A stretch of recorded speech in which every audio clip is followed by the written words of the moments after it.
What's up, guys? Today we're going to be doing some stuff with mono white blink. Is it going to be good? I don't remember. I think I've done something like this before in the past. I'm almost certain of it. Maybe I did Azorius in the past. Because I know for sure I've done Soul Herder deck before, which is all about blinking stuff, mostly your own stuff, and getting a ton of value through it. But we're trying mono white blink. Now, the reason why we're trying mono white blink is so that we can blink Steel Seraph after we play it. The goal is to try and get out prototype cards, cast them for the cheap cost, get them out and down onto the field, and then you blink it, and then it comes back as the bigger, more valuable form. So, like, if I cast Steel Seraph for 1 and 2 white as a 3/3, 3 mana 3/3, and blink it once, comes back to the field as the 6/5 instead. You know, it's just better. So we're running a bunch of things that like to be blinked. Got good ETBs. This is a really random one. So as you'll see here, we only have 2 prototype cards. There's not a lot of them to begin with. And following our budget restriction of only 4 rare/mythic cards total in a deck, all we can run is 4 Steel Seraphs. Otherwise, I would run Autonomous Assembler. That would be a good prototype to have too. But we want Arcanist Owl in the list to find our prototypes. Perhaps. I'm definitely open to it because I threw Master Splicer in here, thinking that, I mean, it could be a decent amount of value with Cloud Shift, but it also is just kind of a random card to have in the deck. It's 4 mana 1/1, whereas battlefield we get a 3/3 colorless Phyrexian Golem artifact creature token. If we did manage to Cloud Shift it twice, getting up to 3 golems, that would all be 4/4s. That's a lot of stats. It definitely is.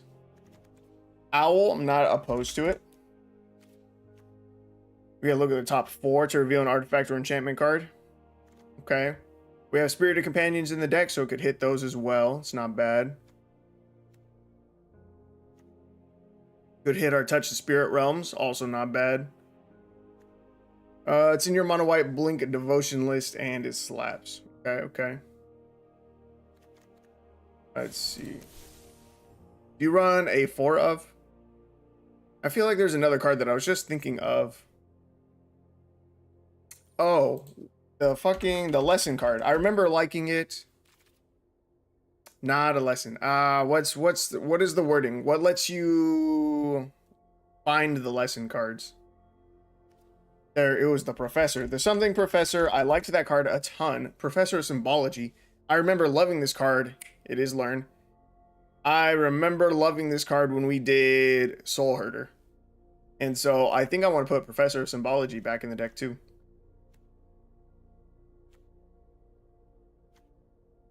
So I have Fleeting Spirit in the deck. It's 1 and a white for 3/1. You can pay a white, exile 3 cards from your graveyard. It gains first strike until end of turn.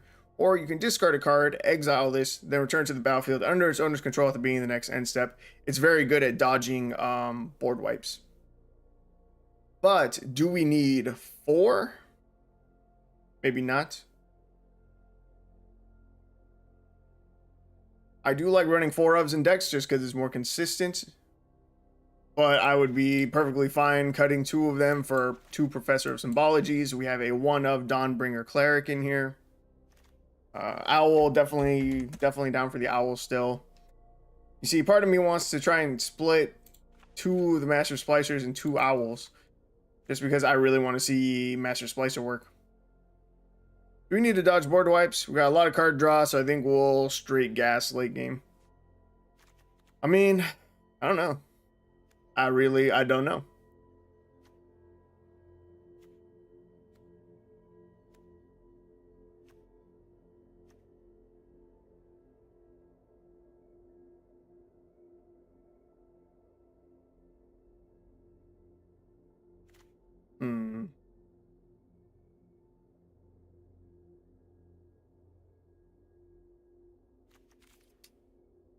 Yeah, I don't know. I'm gonna throw in some lessons, and then we'll see what we're working with. Let's see. Probably, definitely want to reduce the memory. Do I want 3 of them? Yeah, probably. Do I need 2 environmental sciences, and do I need 2 introduction to prophecies, though? Part of me kind of wants to run an introduction to annihilation. Although we have so much, we already have a ton of removal. We should never have to use introduction to annihilation. So I'm going to leave in the prophecy. And this one's a mythic, so I cannot use it. Put 2 +1/+1 counters to target creature gains vigilance until end of turn. Would I want 2 counters on something that badly? Wouldn't be horrible on the Steel Seraph. And make it big. Combat Thresher gets big too. But if I go down to 1 science, 1 introduction, kind of want to try out the expanded anatomy. Probably not that good still, but I want to give it a shot.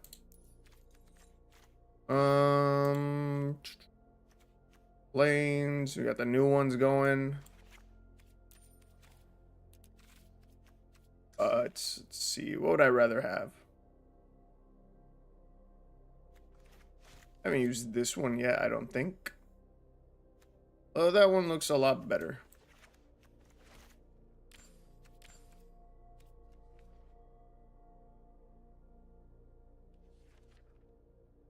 Oh, you know what? I just got the Capenna ones. And these ones are fucking sick.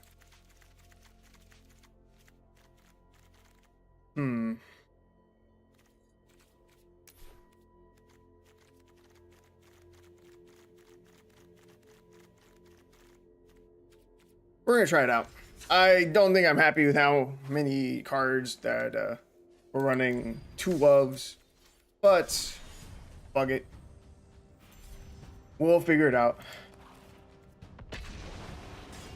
Oh yeah, Rooker, I don't remember at what point you left last night, but we ended up building a mono green elves deck, and it was disgusting. We ran Craterhoof Behemoth, and it was just really consistent and a ton of damage.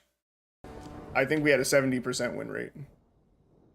It was it was doing really well, higher than a 70% win rate. First deck, ignore that one. 1 and 2, dog shit deck.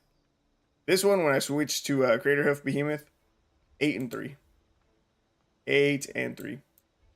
Fleeting Spirit does feel kind of sus. Also, Touch Spirit Realm was already board wipe prevention. Only 1, right? Touch the Spirit Realm only gets rid of 1, only saves 1 creature though. Whereas Fleeting Spirit can also save itself. So if we have Fleeting Spirits on the field, they go to board wipe us. We can save our Touch the Spirit Realm to save something bigger like Steel Seraph. And then also just save the Fleeting Spirits as well. And it's pretty aggressively statted, which I am a fan of. Yeah. Dang, no surprise elves were busted.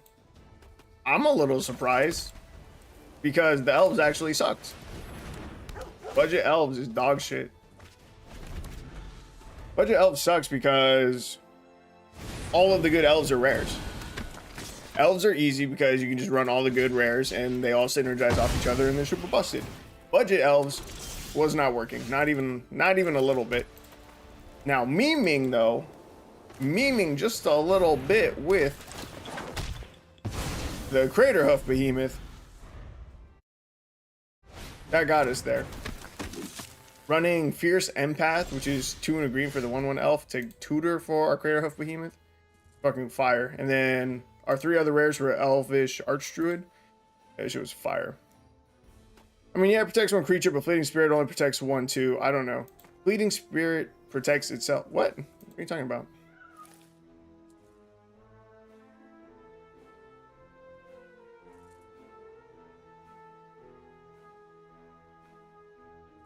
Fleeting Spirit, yeah, protects itself. It's part of the reason why Touch the Spirit Realm is good. Protects the creature. Let's see. Which dice create a 1/1 rat? I don't even care. We're gonna get down Steel Seraph. We're gonna go to combat. We're gonna give this guy flying. And we're gonna swing 2 in the air. Then at some point during our opponent's end step, we will cloud shift our Steel Seraph. It'll become really, really big. And then we'll pretty much win the game.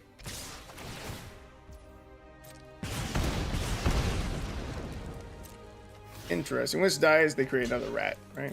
Okay, no big deal.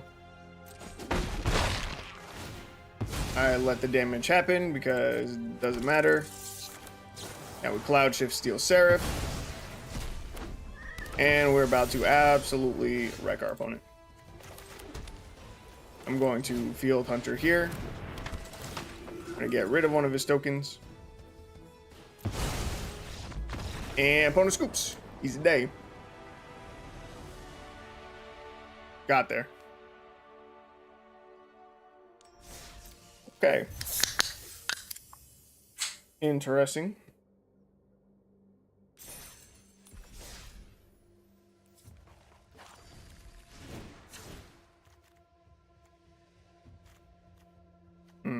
We didn't use any of our controversial cards, so that didn't tell me much. We didn't play the Fleeting Spirit, we didn't play the Professor Symbology, no Owl, no Splicer. We just played the cards that I figured were already going to be good in the deck. So at least the cards that we thought would be good are still good.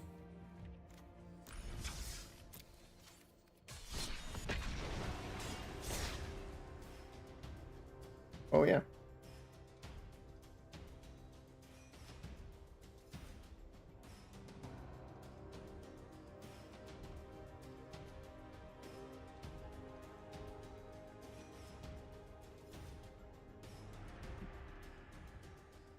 Man, I'm so tired today, and I have no idea why. I just am. And it's a bummer. Because I did not do any editing or magic today. So I want to do a really short stream today. It's also why I had this deck mostly built already. I started a little bit late, but I threw most of the deck together. That way I didn't have to waste any time with the deck building process. Or at least not too much time. And then that way, we just get in, get some gameplay, and yeah, I can get out of here. Because I really need to do editing. It's just, I just hate editing so much. It is not that fun. And on top of that, I still don't know what I want to do for my intros. Having animations is just too much work. There's no way I'm going to consistently get the videos out. I kind of want to have an intro, like an animated intro type thing that I can just slam in the beginning of every video. That'd be cool too. But that's a lot of work to make, or I have to hire someone to make one for me. And that also doesn't seem great. Let's see. I don't know what our opponent's trying to do here. Potential for a board wipe coming next turn. I don't want to play too heavily into it. I don't know if I want to play anything this turn. Maybe just swing in. Veil of Assimilation. When this or another artifact enters the battlefield under control, it's our creature you control gets +1 against vigilance until end of turn. I think we just pass. I don't think there's any reason to play into whatever removal he has going on. I'll record myself drawing on MS Paint as an intro for $5. You know who does that? Wolfie VGC, one of the biggest competitive Pokemon players on YouTube. He was like, I can't remember if it was 2014 or 2016 Pokemon World Champion for VGC. The video game part, not the card game part. But that's what he does. Wolfie, I love that guy. Yeah. Yes, but I wouldn't want to steal his idea. I'm trying to steal other people's ideas. There's 2 Smite YouTubers that I watch. They have 2 different intros. One is Weekend, and he has a 3D animated intro thing with just his logo that he puts in the beginning of all his videos. And I thought something like that would be cool. Very simple, very easy. Just slap it right in the beginning, gets the video started. But again, I'd probably have to pay someone to do that, or I have to fucking learn how to use Blender again, and Blender is a lot of work. I haven't touched that thing in forever. I think I'm just gonna drop this Combat Thresher and get a draw, because we're about to miss a land drop. Right, but there's another guy. His name is Mast, also a Smite YouTuber, and all that he does is he has gameplay going in the background already, but he has it blurred. He then has his name, Mast, show up on the screen. He has some intro music with it, of course. And then that will eventually, it fades out. His name fades out, the music fades out, and then it's just right into the video. And something like that seems like it'd be fairly easy to do. And it's not bad. But on top of all of that, I don't know how much explaining and stuff I want to do when it comes to the intro. You know, a lot of arena streamers and YouTubers and stuff, they usually start with the deck.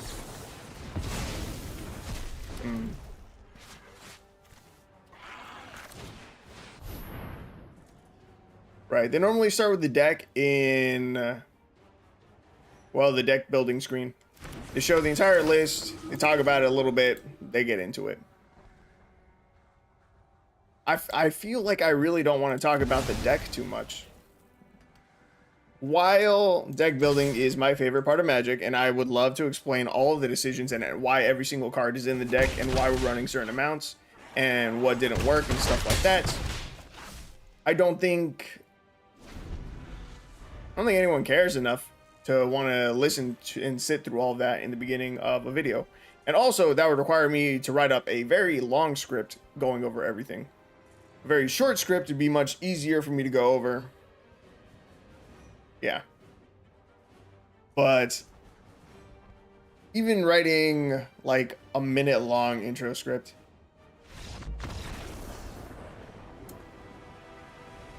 I don't know what I would do with it. I don't know if I would want to do Mast's thing. Put MTGBudgetBrew on the screen, have gameplay going on in the background, just voice record over like the first parts of game number 1, right? Cut the stream audio from it, just have me voicing over it, and then whenever I'm done with the intro, the video just carries on from there, you know? There's one thing that I'm thinking of.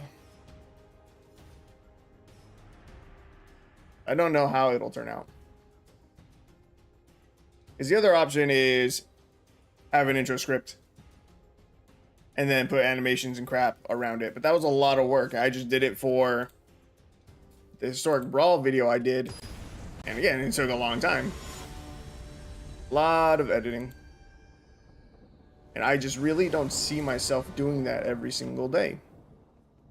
There's just no way. Because I would like to have daily videos going out.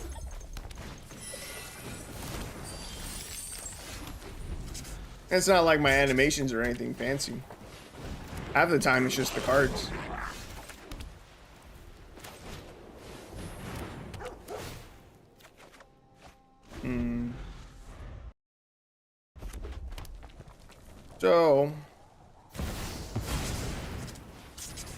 So I'm a little bit stuck. No blocks. They have a Terror of the Peaks out. It's horrifying. Whenever an opponent casts a spell that targets it, we have to lose 3 life. Okay. Did we just touch the Spirit Realm? Yeah. Goodbye, Terror of the Peaks. And swing for 1. Touch the Spirit Realm. Never mind. I was gonna say, Touch the Spirit Realm seems better than Borrowed Time. I wonder why I don't run it. But it's because it says exile up to 1 target artifact or creature. Whereas Borrowed Time is any non-land permanent. Let's see. I guess we go for the Combat Thresher, try to hit our land drop. Booyah. Haha, it worked. Easy day.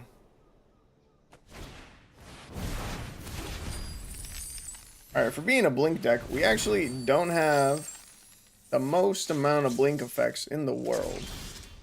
Cloud Shift. That's a Spirit Realm. Really. Oh, I guess we have Field Hunter, or Fiend Hunter, right? They can target our own. Yes, it was the other card that I was looking at that could only target opponent creatures. Never mind, we got plenty of blink effects. Don't listen to me. I don't know what I'm talking about. Question is, what do I do right here? I could get down a Steel Seraph. Actually, I can get down a Steel Seraph. I can channel the Touch of Spirit Realm, right? I can do this whenever. So we're gonna pass.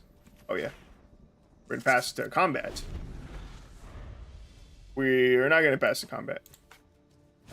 I don't know what just happened. Let this resolve. Pass to attackers. Whenever Dracuseth Maw of Flames attacks, it deals 4 damage to any target and 3 damage to each of up to 2 other targets. My turn. Red cannot destroy enchantments, so I think it's just better for us if we touch the Spirit Realm, the Dracuseth, rather than like trying to blink our Steel Seraph. And opponent scoops. Easy day. Did we do... We only deal 1 damage to him this entire game? And that was just it for him? Who touches Spirit Realms? Won his game. Easy day, dude. Easy day. Alright, well, the deck is starting off pretty well. I think we're 3-0. Was that only game number 2? We are 3-0. 100% win rate. Seems pretty good. Is it still early on? Perhaps. Do I care? No, 100% win rate is 100% win rate. And my Azorius Spirits deck is really struggling. Only 6 and 6. I need to work on that deck more.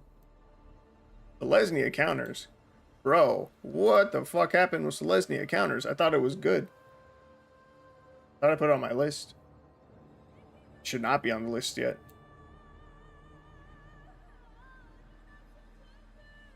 The deck went 3 and 6. That's horrible. What the fuck? Let's see. Cloud Shift, Touch of Spirit Realm.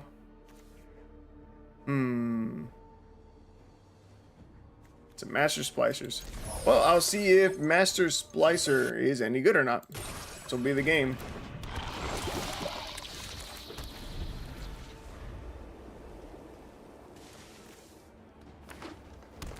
Right now, I'm drinking a Ghost energy drink.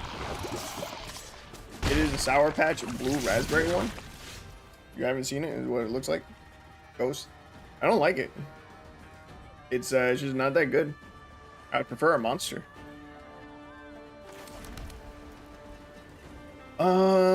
Pass.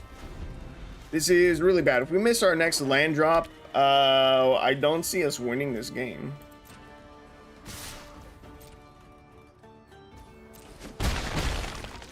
We had no early game creatures, no early game draw.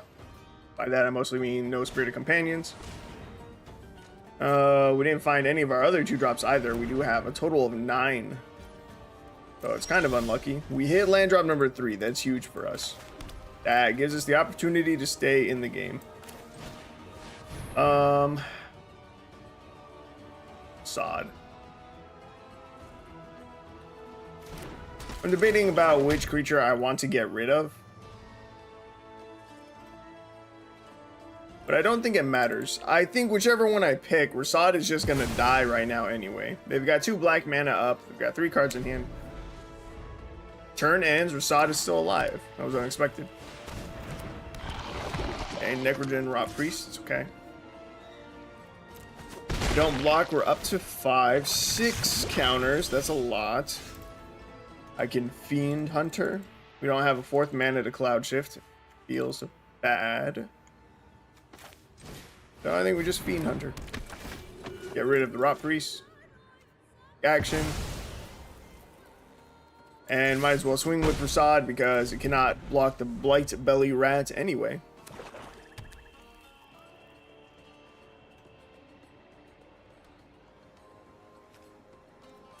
Opponent has 2 cards in hand. It's very suspicious. I feel like they have some kind of combat trick here. No. They were just baiting me. Okay. They're baiting me. Didn't work.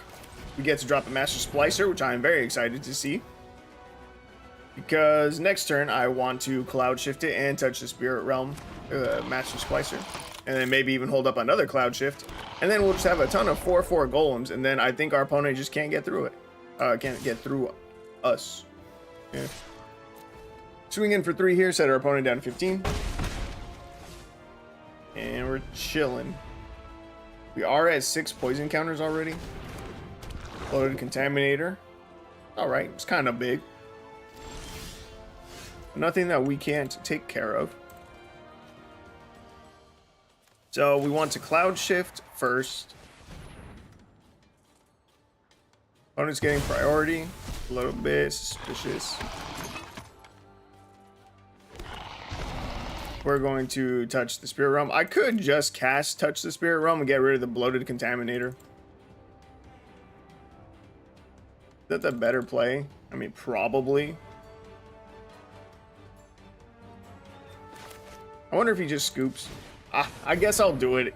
It is definitely the better play, but it's also the more boring play. I would much rather have channeled this. Blinked our Master Splicer again. So we swing 4/4 and we'll swing the 1/3.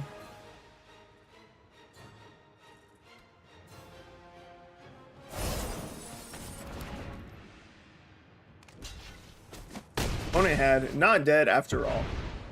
Pay 1 black for an instant until end of turn. Target creature you control gains. When this creature dies, return the battlefield tapped under its owner's control, then create a wicked roll token attached to it. Okay, very suspicious. Oh, destroy target artifact. It's rude. We're up to 8. That's scary.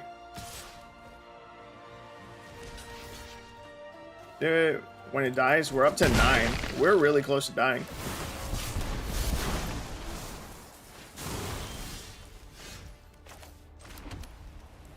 This is a close game. So we touch the Spirit Realm. Get rid of the Contaminator. Swing out. I don't think there's any toxic creatures that also have haste. Wait, there is one. There is one. Right? Isn't it the really big one? It's the Rex. Oh, it says good game, and we got there. Whew. Things got a little bit dodgy. Just a little bit. Did we have 9 poison counters out of 10? Perhaps. Did I doubt that we would win? Never. No, of course not. Why would I doubt us? For those keeping track. 4-0, 100% win rate.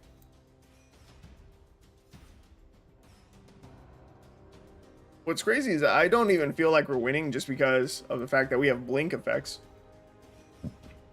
I feel like we're winning just because we have so much fucking removal. 4 Touch of Spirit Realms, 3 Rasads, 4 Fiend Hunters. Professor of Symbology can get us more removal too. Like, we just have a lot of removal.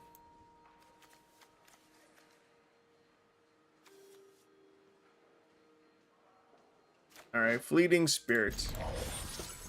See if you actually can do some good for us. One starts with a Mox Amber. Okay.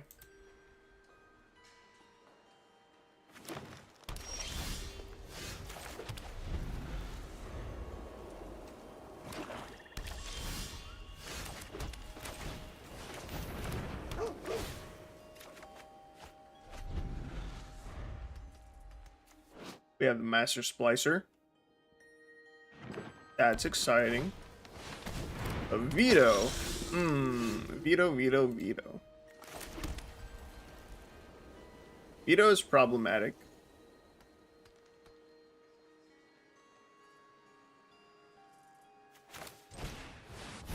I guess I try the Fiend Hunter.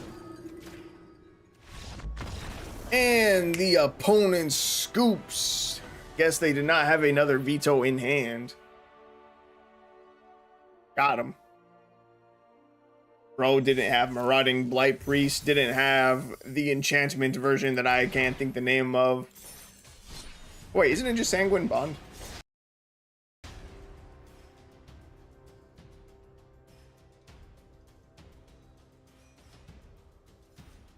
Whenever you gain life, target opponent loses that much life. And then it's the Veto Exquisite Blood combo. When an opponent loses life, you gain that much life. Yeah, so I guess he did not have any more vetoes. He did not have any Marauding Blight Priests. And he also did not have Sanguine Bond. And so we just win. That's game number 5. Playtime, 20 minutes. That seems long. 5 games, an average of like 4 minutes per game. I really feel like our games have not been that long. Though I guess the Toxic game was 6 minutes. Cool. Alright, Professor of Symbology, Spirit of Companion, 2 Fiend Hunters, and a Rasad. Opponent is playing with like 5 cards in their deck for some reason. I hit them with the little inspection right here. See what the fuck they're doing with their deck. Hello, weirdo. Don't know why you're running 75. What do you think the chances are that he counters a Spirited Companion? I didn't think the chances were high. Oh. Brineborn Cutthroat. Okay. Okay, very well. I see you. Touching the Spirit Realm, never being a dead card is powerful. It's a really good fucking card in this deck. It is. Alright, so he's got to have the counter spell here, right? So we swing in with the dog first. He takes the 1.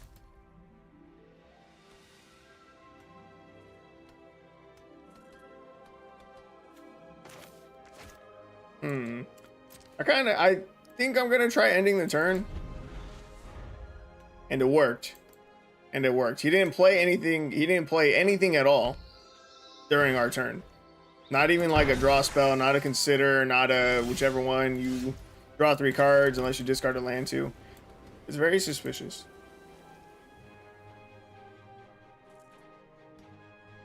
He for sure has a hard counter in his hand that he wants to use to make the Brineborn Cutthroat bigger. Do I give it to him?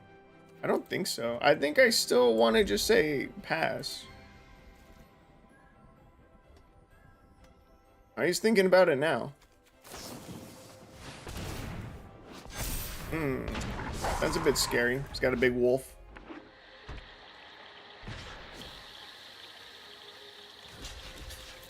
I'm gonna block the wolf. Spirit Companion's not really doing anything for us. Eating 4 damage is pretty good.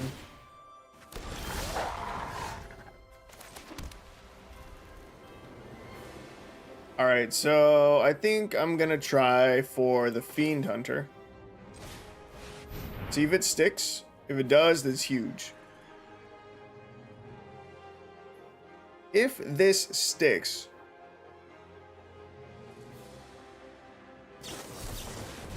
didn't work.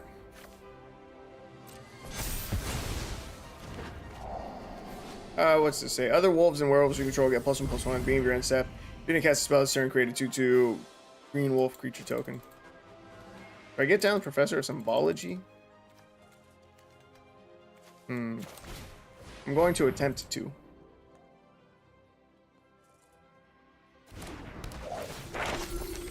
Professor sticks. That's good. We have a chump blocker. And we grab Reduce to Memory. Reduce to Memory is pretty sick with the Blink decks because in exchange for exiling their target non-land permanent, our opponent gets a 3/2 red and white spirit creature. Oh, they get a token. Because they get a token, we can just bounce the token and it's gone. So, no big deal. There's a lot of damage here, though. We're getting real low. We have no board. Steel Seraph, a little bit late. We go for this Fiend Hunter.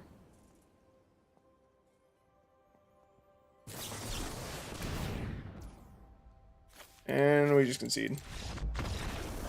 Well, that was a bummer. That might have been on me.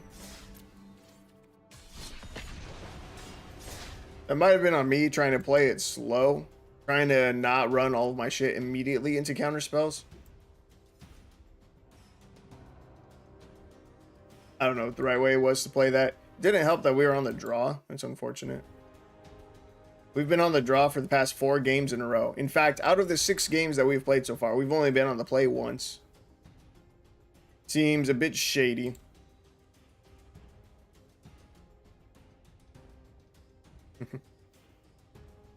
Wolf coming down this turn. It has to be in their hand this turn. Yeah. Yeah, I believe you were correct. What we really needed was just one Fiend Hunter to hit the board. Because if our Fiend Hunter had hit the board, I was going to touch the Spirit Realm. Oh yeah, if Fiend Hunter hit, I was going to target their Wolf token. And then I was going to touch the Spirit Realm, targeting our own Fiend Hunter. Exile it, return at the beginning of our end step, and then I would have targeted their Wolf. But clearly that did not work out because, well, both of our Fiend Hunters got countered. So, bad day. Turn 1, Delver of Secrets. Okay. Don't flip. Don't flip. Doesn't flip. It's a good start.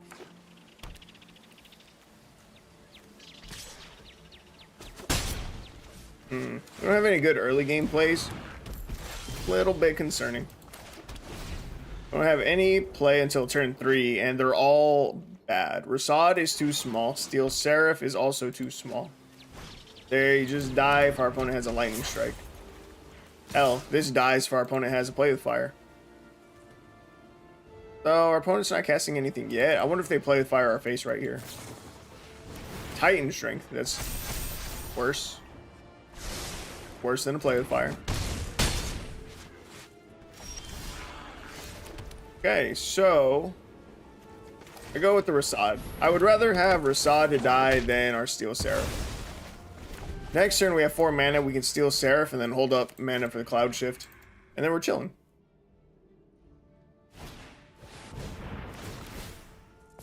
Anger of the Gods. Yep. This is pretty AIDS, I'm not gonna lie.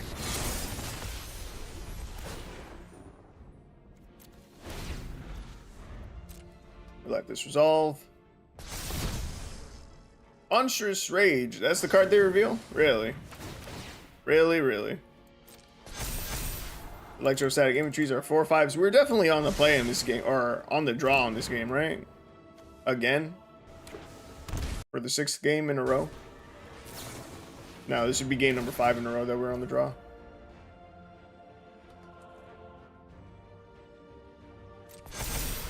When they have 4 mana, you have to force them to counterspell or the Wolf comes down.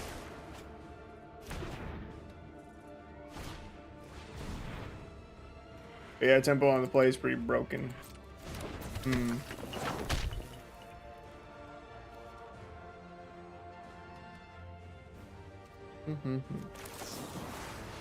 think I Cloud Shift now.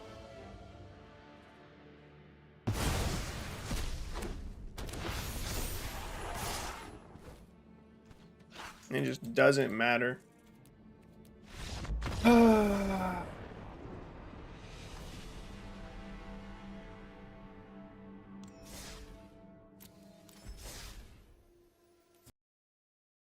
Yep, we were on the draw for the 5th game in a row. That feels really good. I'm incredibly happy, if you couldn't tell. I think I'm going to cut the Owls. Maybe even the Master Splicers. Or Spirit, more Professor.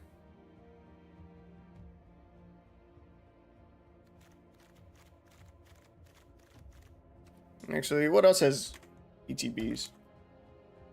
We need more early game creatures. This is ridiculous. We're getting blown out way too much.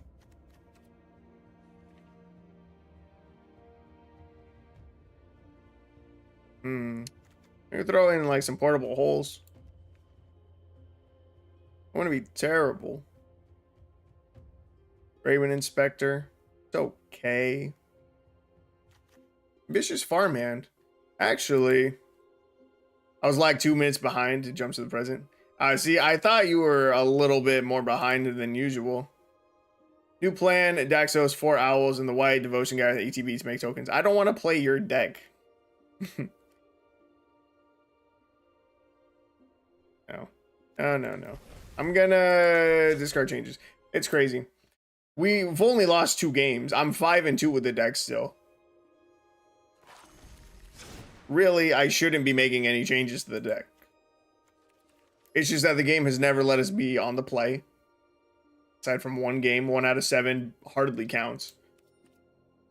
But I was just thinking that we maybe need, it's not how you spell lifelink. God damn you. I think that we need more early game stuff, and I'm kind of down for Ambitious Farmhand. I think Farmhand would be solid.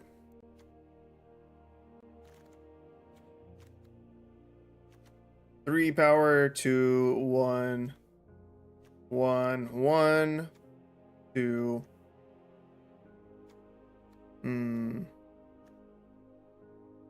3 and 3/1, 5. How do I want to do this?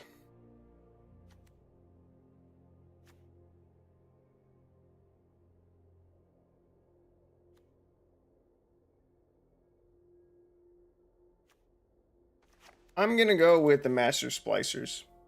Go full set of them.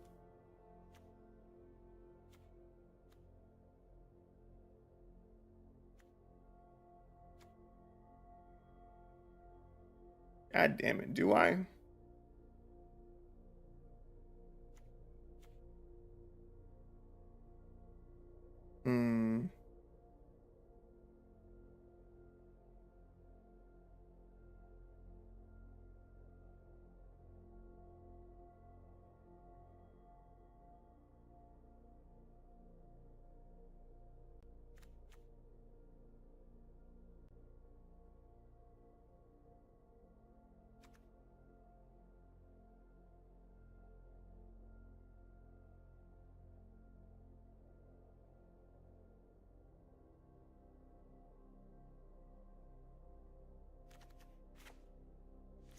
This sucks. I don't know how I'm going to squeeze in 4 Ambitious Farmhands.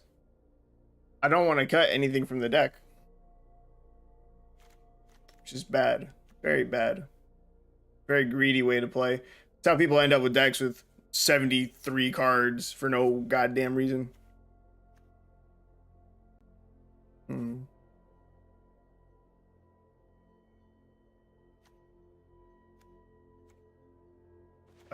Cut the Cleric and cut a Plains.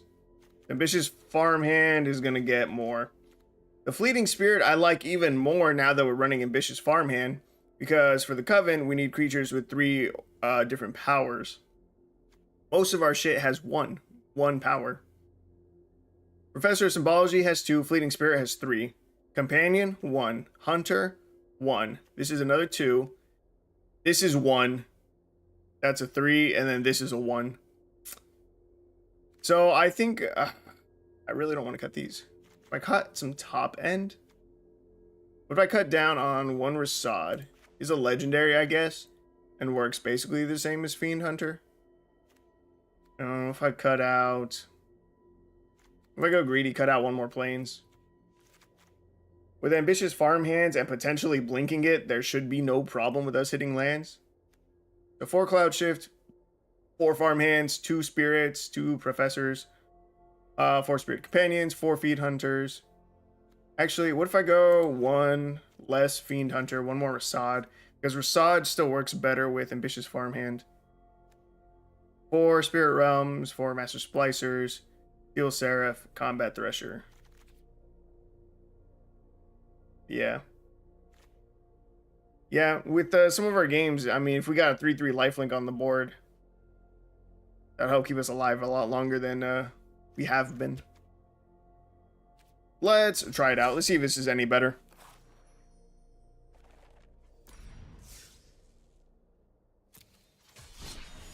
All right, mono white blink version number 2. It's still crazy to me that I am making these changes. 71% win rates. I'm like, nah, that ain't it. We need more. We need more. 5 and 2, unacceptable. All right. Winning hand, not too bad, not too bad.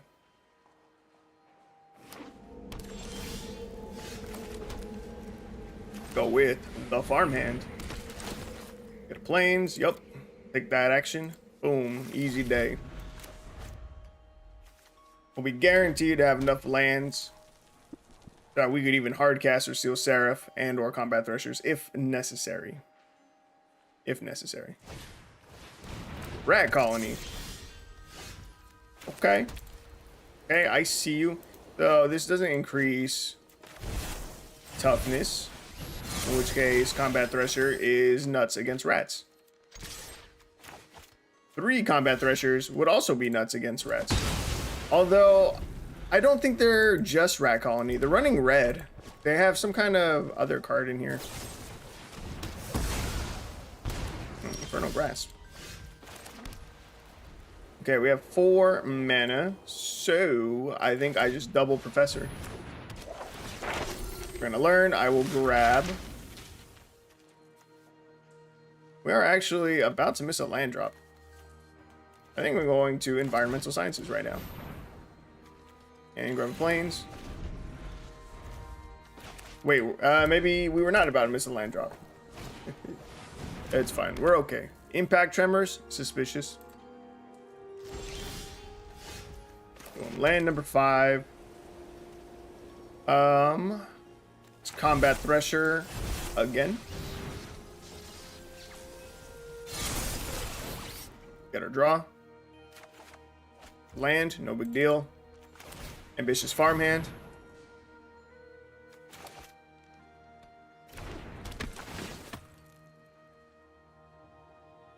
Take action, grab a plains. And we swing. Next turn, we have 6 mana available to us. Could I flip Farmhand? Would I be able to flip it with 3 mana? I don't think so. Oh wait, I could. I could play the Steel Seraph for the prototype, and then use the 3 mana to transform Ambitious Farmhand. Okay, see, this is why they have red in their deck. Red Cap, Gutter Dweller. 4 mana, 3/3 menace. When enters the battlefield, create 2/1/1 black rat creature tokens with this creature can't block. To begin your upkeep, you may sacrifice another creature. Do put a +1/+1 counter on the red cap Gutter Dweller and exile the top card of your library. You may play that card this turn. Okay, so they are not a Rat Colony deck. Rat Colony, I think, is just here to fill out their deck. I could just Steel Seraph.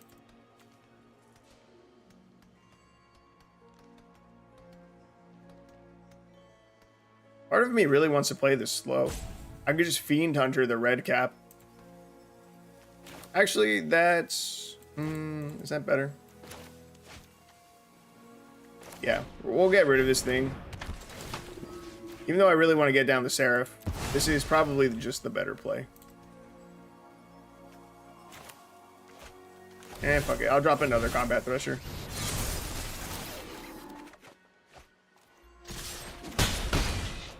Lots of lands. Lots of lands. Like I said, if we need a hard cast Combat Thresher, now it's a lot easier. Same with the Seraph. I would like to find a Cloud Shift, though. Lord Skitter. There's the battlefield under control. Exile up to 1 target card from an opponent's graveyard. At the beginning of combat on your turn, create a 1/1 black rat creature token with creature can't block. Oh, I know I said they were running this dude for red, but I mean, obviously Impact Tremors, also a red card.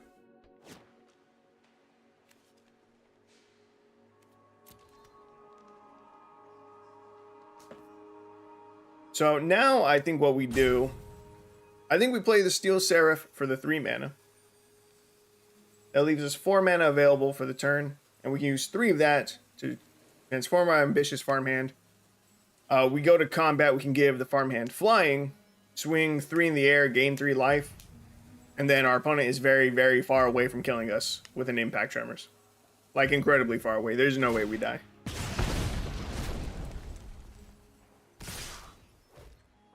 They're swinging the rats at us. Why?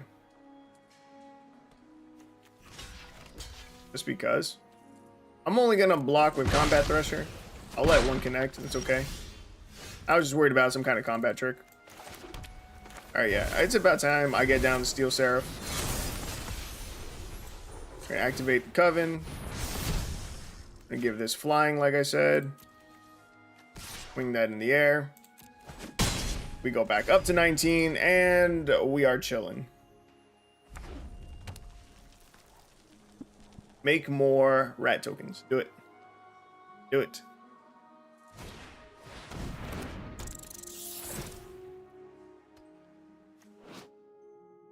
When Voracious Vermin enters the battlefield, create a 1/1 black rat creature token. Wait, this creature can't block. Whenever another creature you control dies, put a +1/+1 counter on Voracious Vermin. Okay, no problem. I'm trying to think about whether or not we have lethal on board.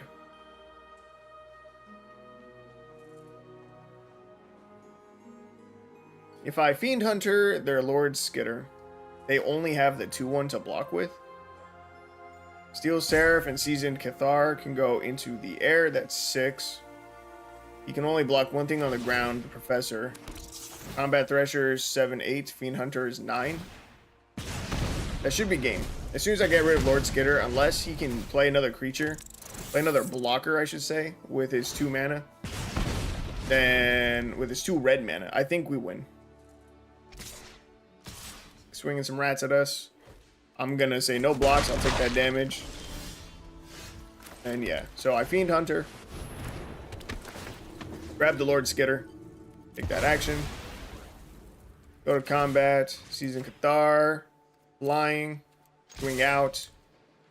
And should be a good game if I did my math correctly. If not, I'm gonna look like a tool, and this will be a little embarrassing because I definitely had the mana to also play Professor Symbology and then grab a lesson to remove this guy if I wanted to, or I could have grabbed the other lesson that gives 2 +1/+1 counters. I could have dropped down the Steel Seraph. Yeah, but the math checked out. We're good. We're chilling. I think that felt better than what we were working with before. That felt solid. And we went down to 22 lands, but like I said, with the ambitious farmhands, it's just not a problem. We had a ton of land that game. Felt good. Felt solid. I wonder if I still have my Soul Herder deck list. If I do, I might pull that out for a couple games. Because I'm only going to stream for 2 hours. A little less than 2 hours, actually. Because I started late. I'm going to end my stream at 10, which for me is in about 45 minutes. So, I don't know if I want to play just this deck for the next 45 minutes. Maybe. Maybe not. Like I said, maybe we see if I have my Soul Herder deck and we try that out too. And see what kind of shenanigans that deck can pull off. Because I don't remember that deck super well. I remember it being enjoyable though.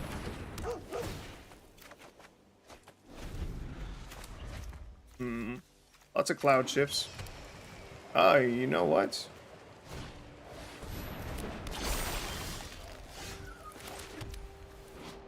Ward 2. Well, that's no fun. Action, planes. I think I'm just gonna cloud shift the Spirited Companion right now and get some draw. Steel Seraph. Pretty good draw for us to get going into turn 4 while we also have the cloud shift. Pretty cracked. You're big. You have trample. I'm not gonna block.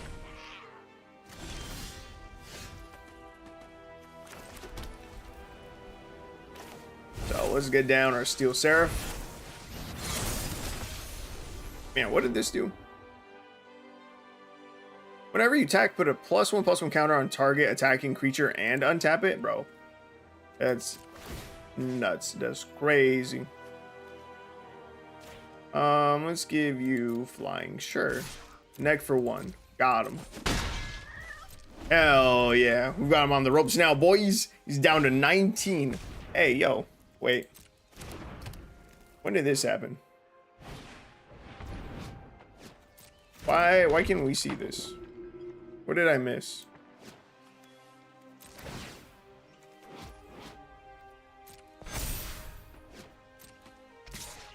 Oh my god, it's so fucking big. Which is what she said, but not to me. Alright, let's Cloud Shift our Steel Seraph. It's not gonna block. We're gonna eat this 8. And it's gonna suck. That did not feel good. But we have 5 mana. We can now Rasad. Would I rather Rasad or Fiend Hunter? Does it matter? Just whenever a creature leaves the battlefield? Jesus Christ. This does not give trample though. Luminarch Aspirant is going to get massive. Let's just Fiend Hunter, I guess. Fiend Hunter targeting the Ochre Jelly. Okay, for the Ward 2. Take that action. All the counters get moved to the Ozolith. Let's see. Steel Seraph, I'm going to give Lifelink to. Swing that. We're going to chump block with the Spirited Companion so I can swing the Ambitious Farmhand. They're about to get a ton, absolute ton of counters. Oh, wait. I fucked up. I was supposed to leave up another blocker. I forgot they have a removal spell. They can get rid of Fiend Hunter.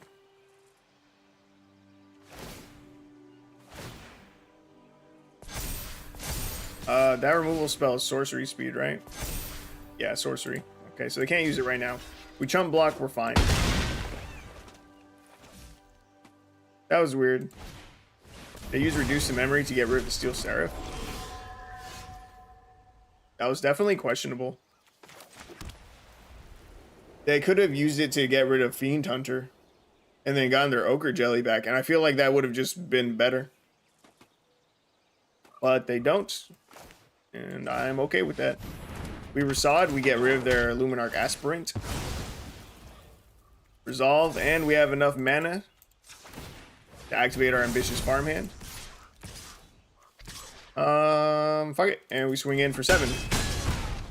Technically, we have lethal on the board. They have 3 cards in hand. All they need is 1 blocker. 1 decently sized blocker. Actually, they just need 1 creature, because it's going to become huge with the Ozolith. Oh god. Wildwood Scourge. It's going to become huge. No Ochre Jelly. Oh god. 22 trample.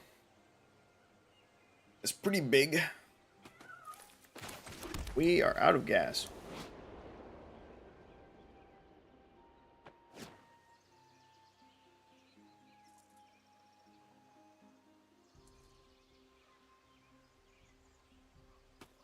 Yeah, there's just nothing we can do, right?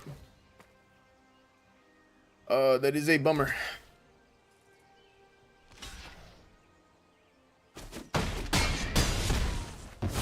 Got our opponent down to 2.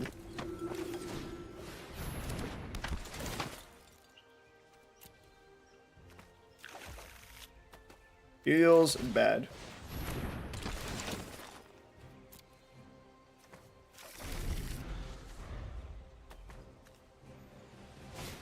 We had nothing to destroy the Ozolith.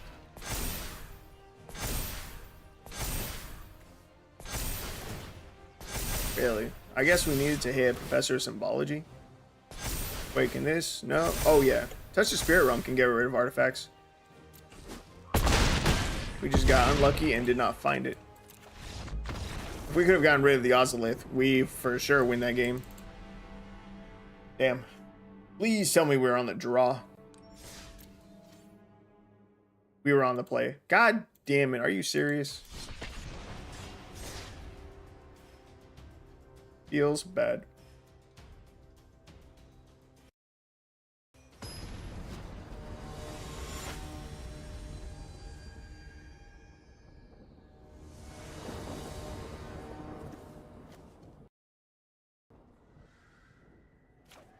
All right.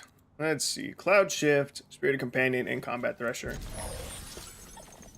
It's a lot of lands. It is a lot of lands. However, we have a ton of draw, so hopefully we find some things that are not land. Giants deck. Okay.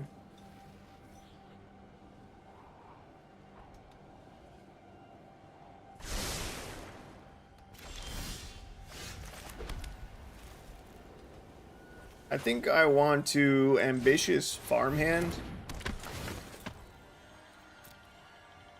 Try to thin our deck, even if it's only a little bit. Just so that way when we draw with Combat Thresher, we have a slightly less chance of drawing into a land. They're an Agar, the Freezing Flame deck. It's cool.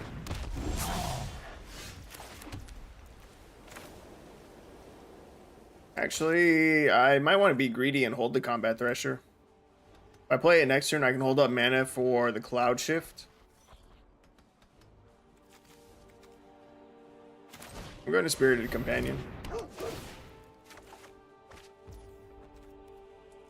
Yeah, I'm going to be greedy. I'm going to see if I can get them to swing at us while we have Combat Thresher out. And then blink it in response, or maybe try and bait some kind of removal. Although he's not that great into removal. Not coming from red. They're really good at dealing 3 damage.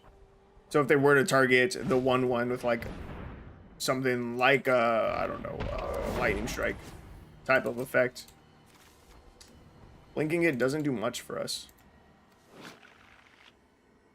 Frostpire Arcanus. Spell cost 1 less cast if you control a giant or wizard. Ooh, that's a squash. 6 damage, target creature or planeswalker. That's a lot. That's a lot of damage.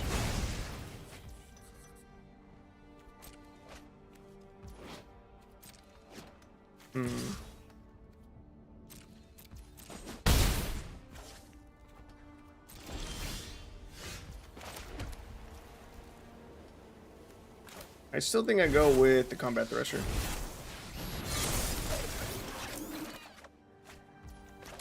Find another land. We are good. We're good on planes, my guy. My deck, I'm good. We have a 33% chance of still finding more land. Your opponents can't gain life. That's bad. Beginning of your upkeep, this deals 2 damage to each opponent's ability. Triggers only if Quakebringer is on the battlefield, or if Quakebringer is in your graveyard and you control a giant.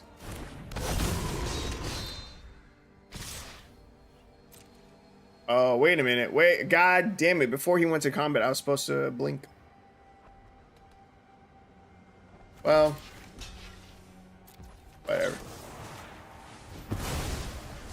It's fine.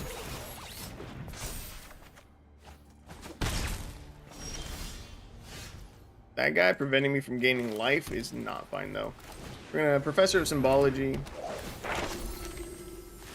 We're gonna grab Reduce to Memory. And we're gonna exile the Quakebringer. The guy needs to go. No attacks. Yeah. I really want to get down the Steel Seraph. Give Combat Thresher lifelink.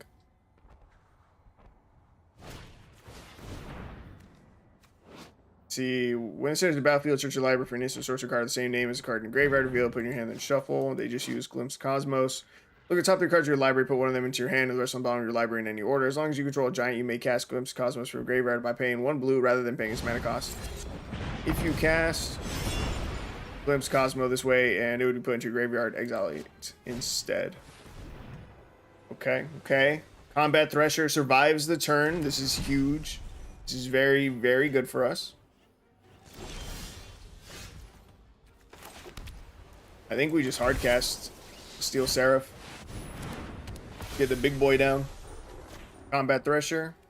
Get that lifelink going. Hell yeah. Hell yeah, we got that 3/3 double strike.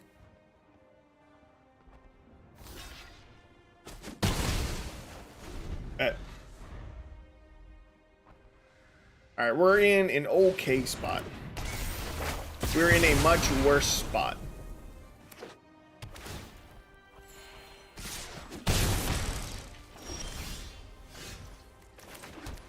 Okay.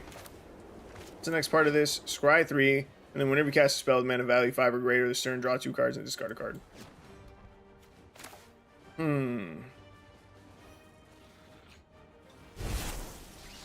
I think we just play the big combat thresher. Touch the spirit realm? Okay. That'll be good. We can get rid of Agar finally. Would like another creature though. One more creature. Pretty much. Let's see.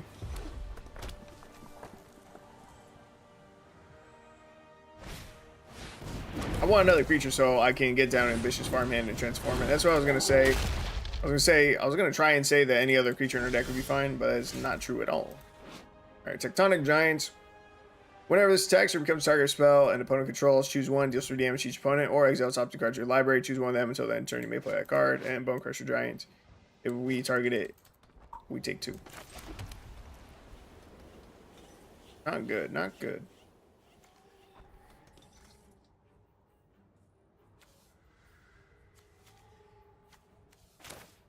So I think we touch the Spirit Realm to get rid of Agar. We small Combat Thresher, even though it sucks. Draw a card. Fleeting Spirit. It's actually a pretty good top deck. We can use the Fleeting Spirit's ability to make it block. We discard the planes that's in our hand. We exile it. And then return to the battlefield under our control at the beginning of the next end step. Combat Thresher dies. Feels bad. Oh, he's not done yet either. Rush the Weak. So we have to Fleeting Spirit now. Feels bad. Are we just dead? No, that has Summoning Sickness. 7, 8, 9. Oh yeah, we are just dead. God damn it. Lose to Giants on the draw.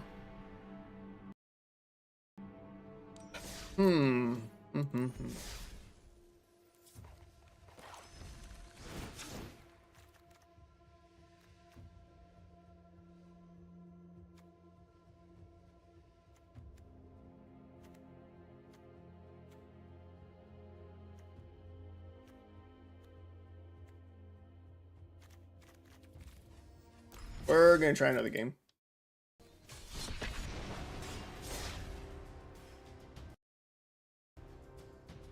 We're 6-4 right now. We have 60% win rate, 85% on the play, 47% on the draw. I still don't know how I feel about the deck. We felt really, really helpless in that match. And I don't like feeling that way.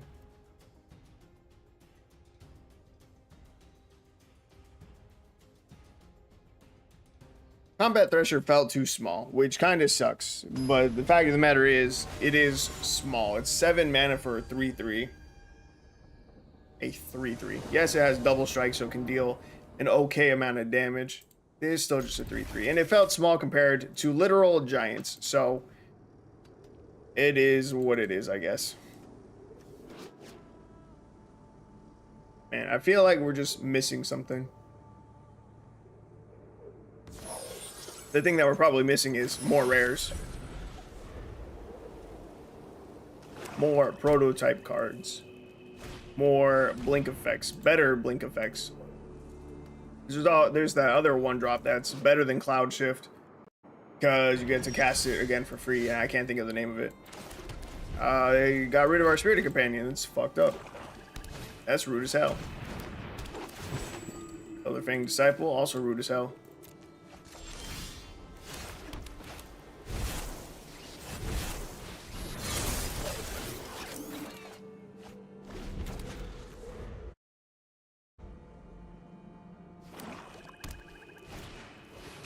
Did it rebound?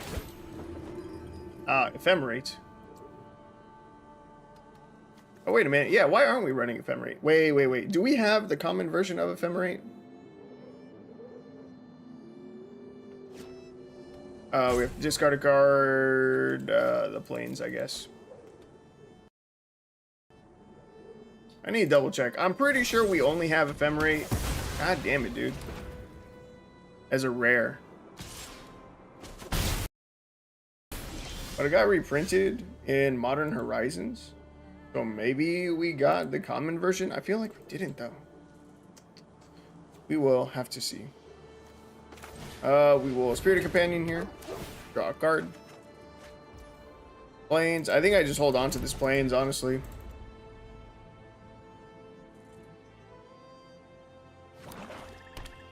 And we might even Cloud Shift our Spirited Companion this turn. Everybody's Lantern. It's annoying. We can take 3, though. Fine.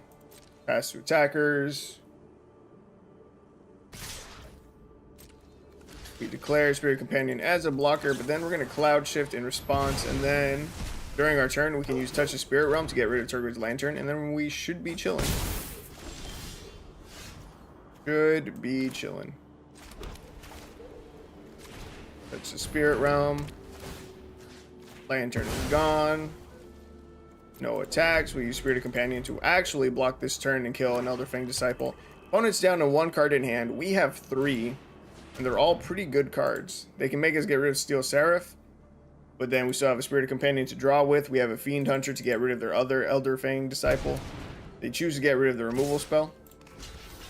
Opponent's pretty gassed. This is good. This is very, very good. I'm going to go with the Steel Seraph.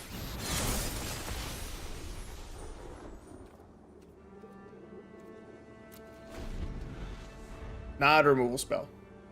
Not a sacrifice effect.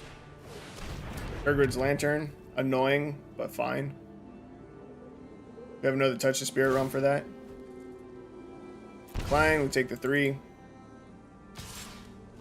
They swing the Elder Fang Disciple. Interesting. We can now touch the Spirit Realm, their second Lantern.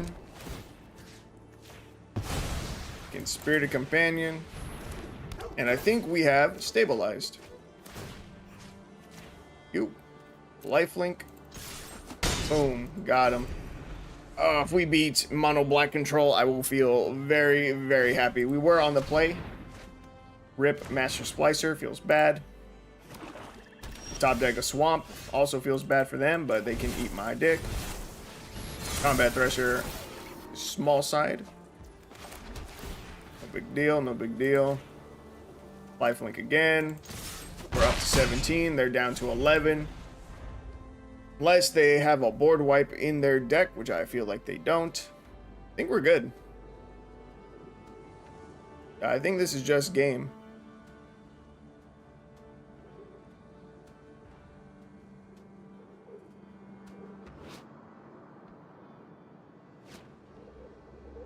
I hit him with a hello. Oh, I think we got it. Suspicious. Lifelink again. Swing out. Opponent's down to 5. We're going to end the turn. We have a single Plains in hand. They don't need to know that. And we got there good. Touch the Spirit Realm. Very quickly becoming my favorite card in the deck. I almost never use it because I just prefer things like Borrowed Time. But I'm liking it a lot. I'm very much enjoying that card. Will I ever use it over Borrowed Time? Probably not still.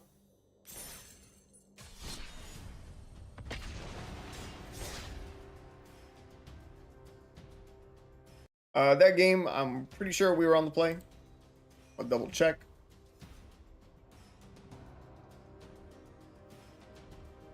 We were. We are now 2-2 with this version of the deck, where we added the ambitious farm hands. 2-2. Both of our wins We're on the play. We only had one game where we were on the draw so far in these past 4 games, and we lost that one.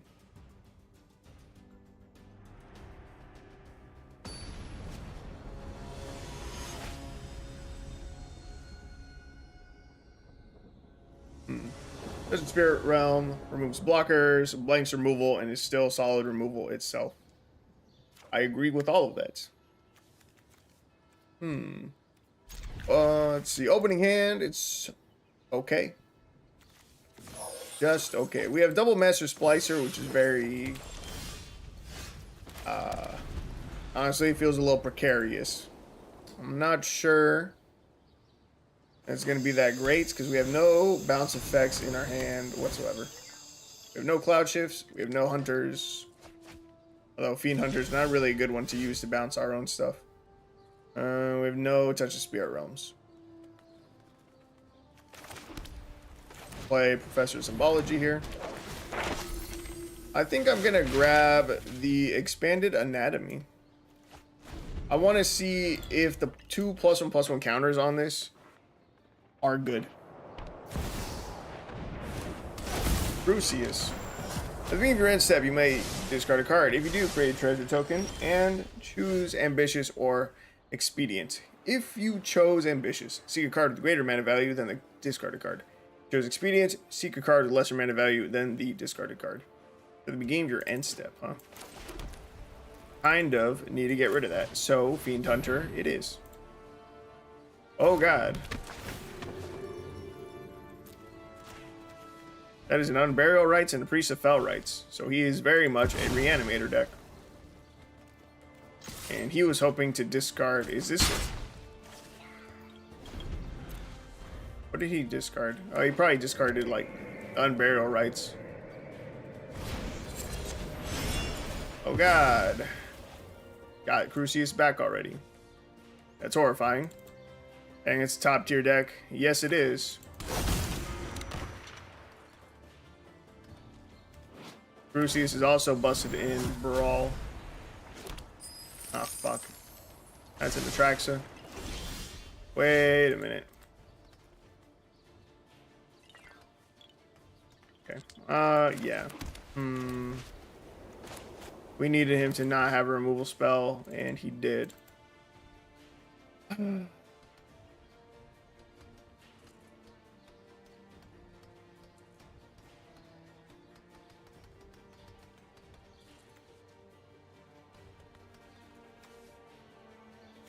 I guess we go for the draw.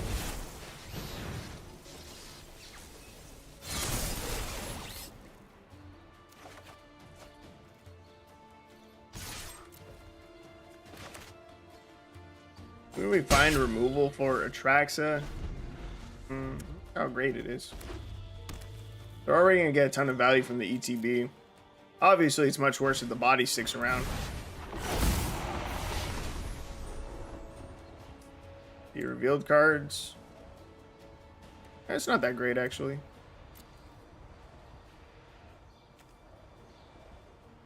If we can exile Atraxa underneath Touch of Spirit Realm, I don't think they can get her back. You say it looks like they copy-pasted a tournament winning list. Yeah, probably. The Virtue of Persistence is new.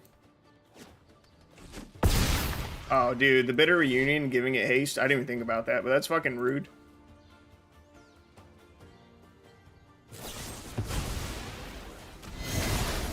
Fatal Push right there doesn't really fucking matter for anything. They also chose to play it late. Had they used the Fatal Push sooner, if they'd used it before combat, they could have gotten rid of the Combat Thresher, swung with their Crucius. Chose not to. It's a Shieldred.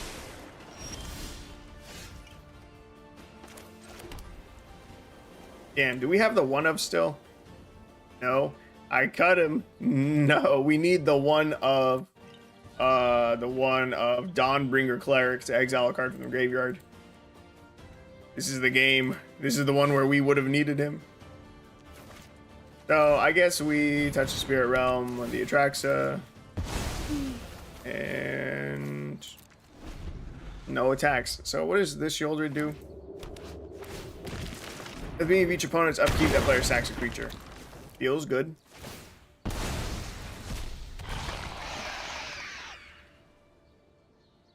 R.I.P. our professor. We have another Priest of Fell Rights, but that doesn't matter unless they have something else to discard. See if they do.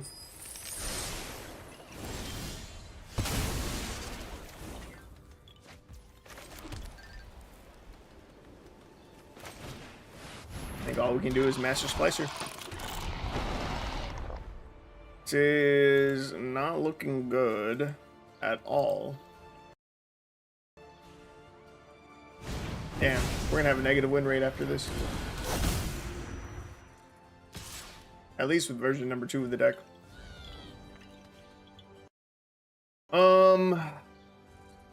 Does it matter? I think so.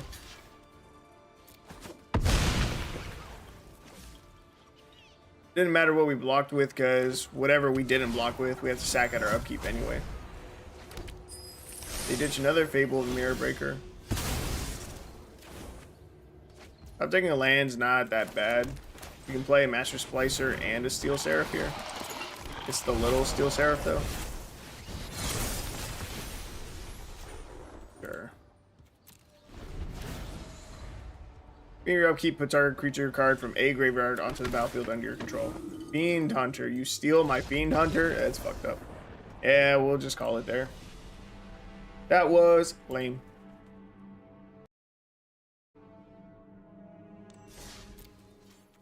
We were on the draw against one of the most powerful decks in the format. Big gay. I'm happy that deck's not more popular. I almost never go against Crucius. Like, almost never. Which is good and also surprising. Because Rooker's right. It is a top tier deck. People do use it in tournaments. Oh, I'm surprised more people don't run it. Oh, I was gonna check something and I forgot. This opening hand, it's slow. Vicious Farmhand feels a little bit better. Create a companion. If it gets countered, I will be very sad. Nah, we get a draw. Triple Fiend Hunter is definitely a bit excessive. Bit more than we need. Not only is it top tier, it's a deck that gets hated on in best of 3. So it's extra brutal in best of 1. Yeah, I am very happy about the fact that I don't see it more. I'm A-okay with that. Play an Ambitious Farmhand. I probably should have read the Kami. If one or more +1/+1 counters will be put on a permanent you control, that many +1/+1 counters are put on that permanent instead. Oh, plus that many +1. Tap, add X mana of any one color where X is Kami Whispered Hope's power. That's fine. We can get rid of it next turn if we want to. Got plenty of Fiend Hunters to go around. Blossoming Tortoise. When this enters the battlefield or attacks, mill 3 cards, then return a land card from your graveyard to the battlefield tapped. Activate abilities of lands you control cost 1 less to activate. Land creatures you control get +1/+1. Okay. No big deal.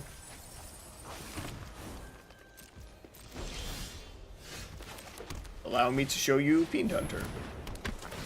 Goodbye, Tortoise. Got him. And we'll swing in for 2. We have a Cloud Shift available to us. Not sure if we use it this turn. Probably not. Slogurk the Overslime. 3 mana 3/3 trample. Whenever a land card is put into your graveyard from anywhere, put a +1/+1 counter on Slogurk. Remove 3 +1/+1 counters from it. Return to its owner's hand. When Slogurk leaves the battlefield, return up to 3 target land cards from your graveyard to your hand. How many do they have? They're trying to mill cards right now.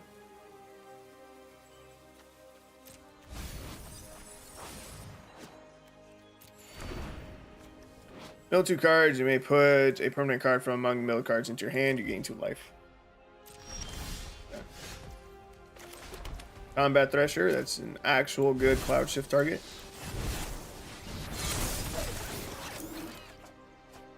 Ooh, Steel Seraph, you are also a good one.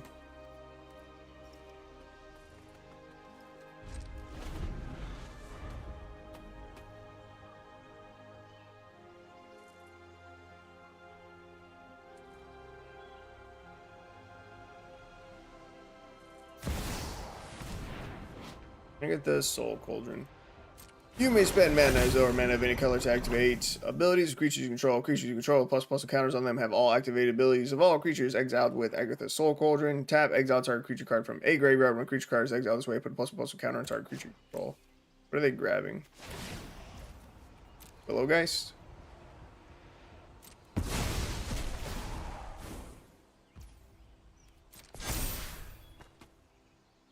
Kami. The activated abilities? I thought it was activated. Oh, yeah. Willowgeist doesn't have an activated ability. There's no point to that.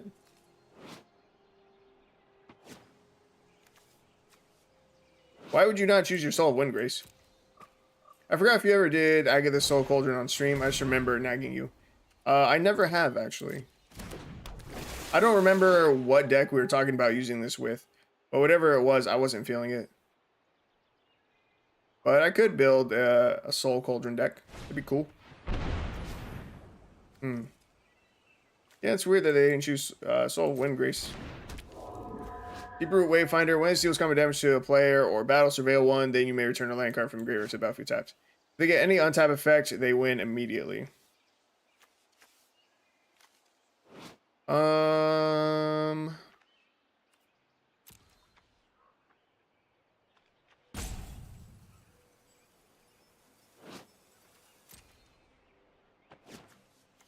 Oh, you're right. Wait. Do they? Even if they have infinite mana, what do they do with it? Oh yeah, I need to Cloud Shift Combat Thresher.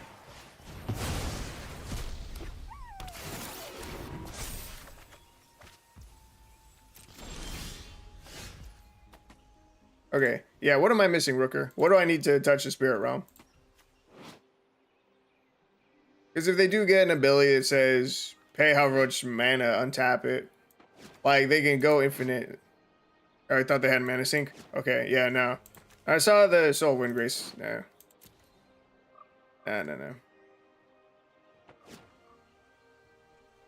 No. Touch the Kami for sure. This one? You sure?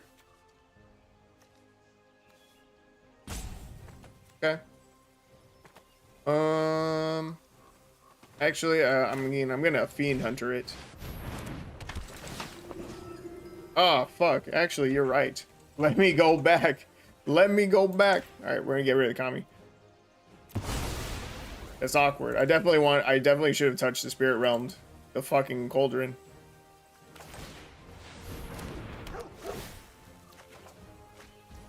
God damn it.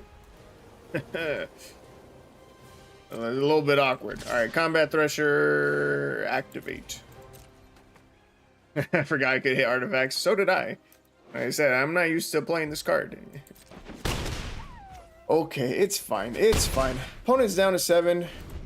I don't even know when that happened. I don't know when they got so low. I don't remember dealing any damage to them so far. I feel like they've had creatures on the board this entire time. Have they just been losing life to the Mana Confluence and the Waterlogged Grove? I think their lands have dealt more damage to them than we have. Titania, Voice of Gaia. 3/4 reach whenever one or more land cards are put into your graveyard from anywhere, you gain 2 life. Being your upkeep, there are 4 more land cards in your graveyard, and you both own and control Titania, Voice of Gaia, and a land named Argoth, Sanctum of Nature. Exile them, then meld them into Titania, Gaia Incarnate. I don't think that matters whatsoever for anything. Okay, so they now have the ability to use Soul of Windgrace on Slogurk. So they can pay 2. They can pay 1, discard a land card to gain 3 life. They can pay 2, discard a land card, draw a card. Or they can pay 3, discard a land card. Slogurk gains indestructible, end of turn, and tap it. Tanya has reach. Slogurk has trample, no blocks. Oh, dude, he just helped us by swinging the Slogurk. If we Fiend Hunter and Steel Seraph, we win the game. Pretty sure, because we can give Combat Thresher a flying, and then that should just be game. So it's Steel Seraph, the small part.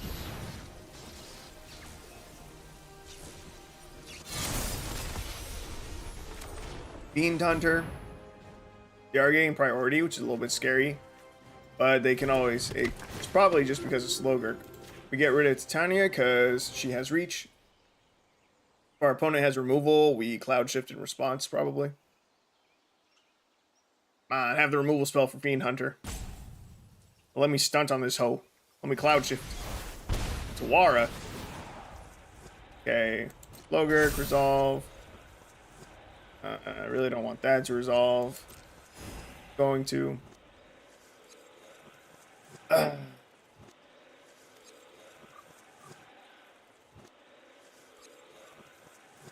annoying.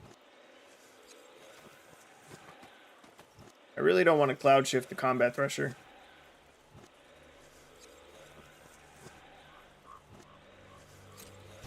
Fine, we'll let this resolve. Still trash though.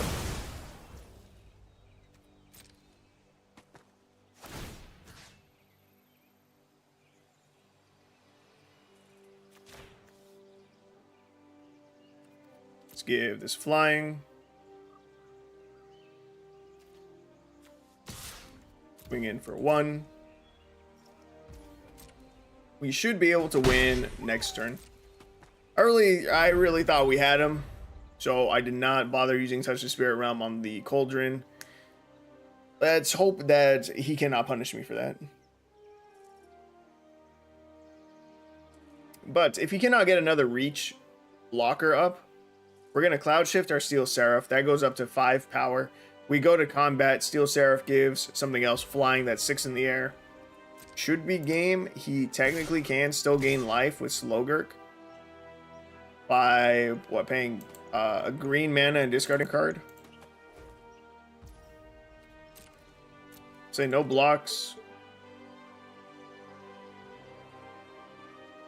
If we can touch the Spirit Realm, the Cauldron, probably a good idea for us to do so.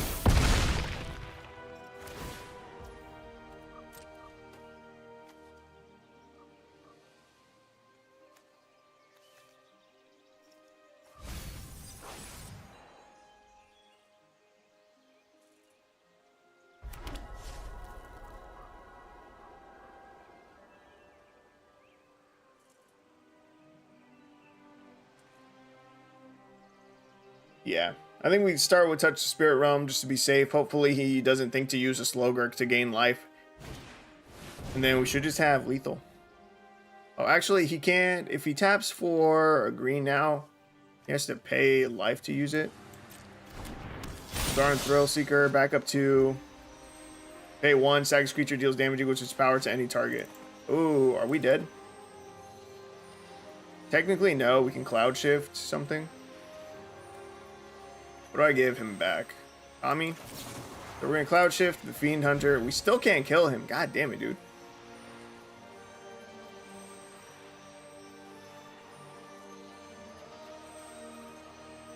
So we have to Cloud Shift our own Fiend Hunter. Fiend Hunter will come back and we will exile their Slogurk in response to the Voldaren Thrill Seeker. Man. And then I maybe have lethal. We have a lot of creatures on the board. You'll have 2 blockers. Still can't block Seraph in the air. If I drop a Professor of Symbology, I'll be able to transform this Ambitious Farmhand, make it a 3/3, swing this in the air alongside the Steel Seraph, that's 6 in the air, plus whatever we have on the ground. That should be game. Should be game. He's got 2 mana available, both of those land sources deal 1 damage to him if he tries to use them, so I think this is finally game. The Thrill Seeker was an unexpected surprise. The backup, that's crazy. Put 2+ and plus counters on target creature. On target creature, if that's another creature, it also gains the abilities printed below, which is pay 1, sack this creature, deals damage equal to its power to any target. A built-in bling, bro. It's crazy. Soul Cauldron. Titania. Titania has no activated abilities either. They just make the Deeproot Wayfinder really big. This is it, people. This is it. All I need to do is Professor of Symbology. Not even going to get rid of the Cauldron. Professor of Symbology. We get to learn. I'll grab Banded Anatomy. Ambitious Farmhand. We activate that. Go to combat. Cathar. Give that shit flying. Boom. Swing a lethal in the air. See if that's enough.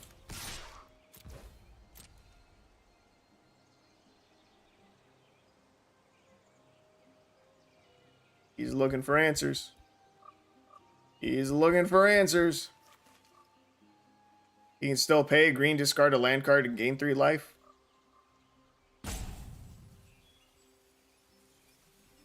It'll hurt him to do that, but it technically would keep him alive. I was supposed to swing out. It was greedy of me to not. I was rushing it. I fucked up.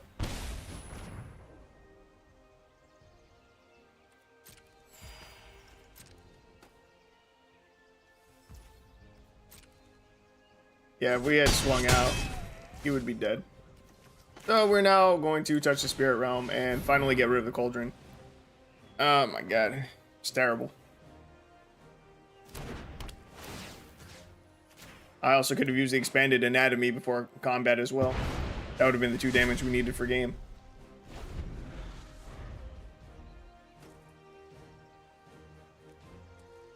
I don't think we can lose from here. But that was sloppy.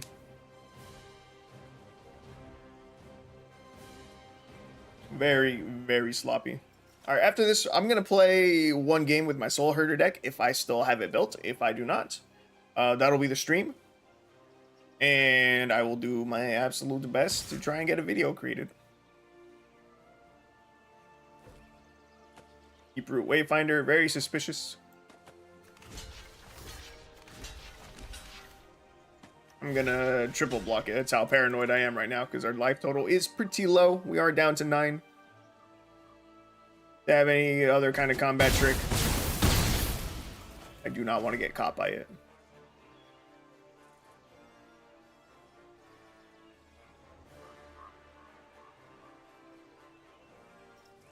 Is this game?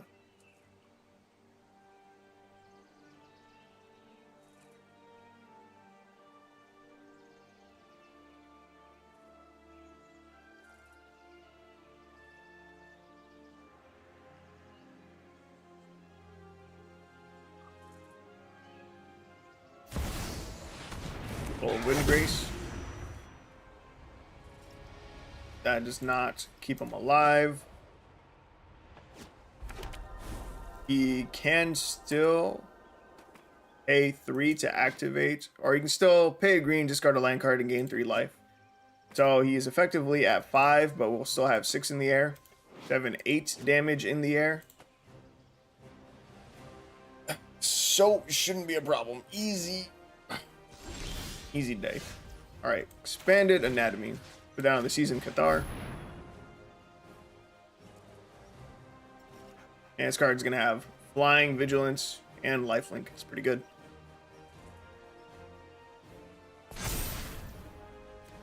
X2 Combat. Cathar. Flying.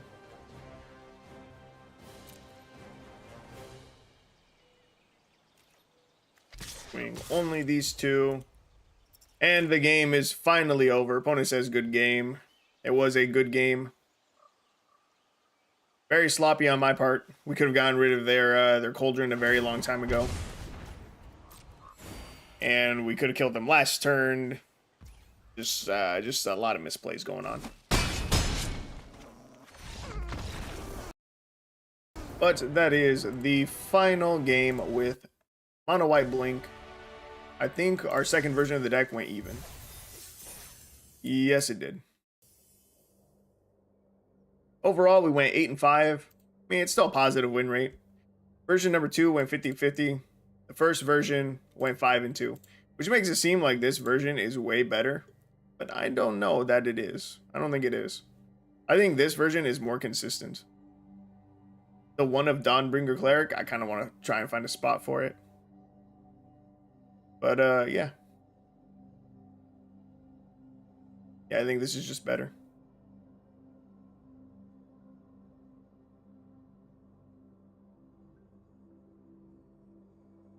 And we drew all 3 Fiend Hunters that game. I thought we had a full set of 4. We only have 3, and we found all 3. Wild. That's crazy. I might remove a Rasad. I might remove a Rasad just for the one of Dawnbringer Cleric. I'm going to do that. I'm going to make that small tweak.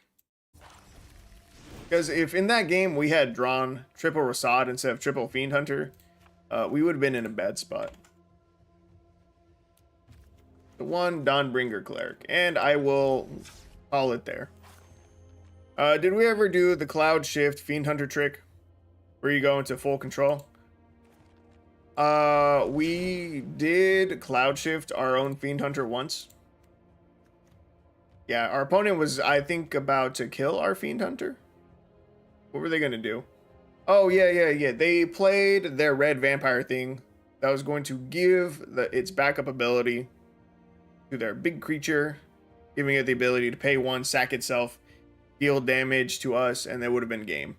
In response, we Cloud Shifted our own Fiend Hunter. We gave them back one of their commies, and then we used Fiend Hunter to nab the creature that they were going to give backup to. And so it was no longer there to receive the backup and then sack itself and kill us. Yeah, but if you play it and Cloud Shift in response to its trigger, it permanently exiles a creature, even if Fiend Hunter died. Really?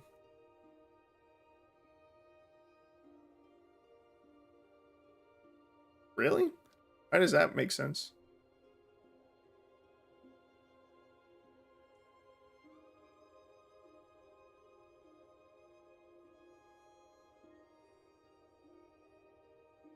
That sounds like it shouldn't work. Because the trigger to return to the battlefield happens before it ever gets exiled.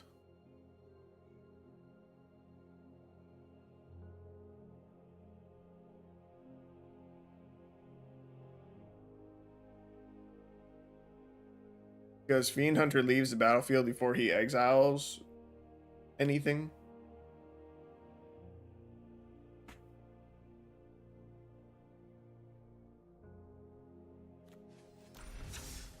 Let's try and see that in a bot match.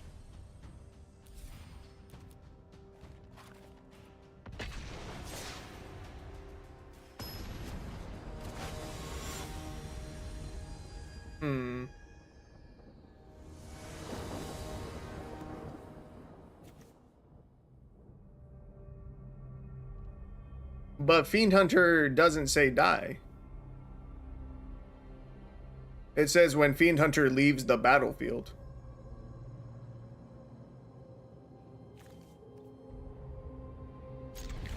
It's a game, so remember to have fun.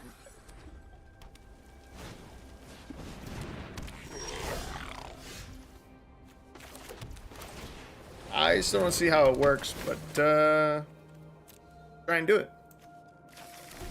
That still doesn't sound right to me.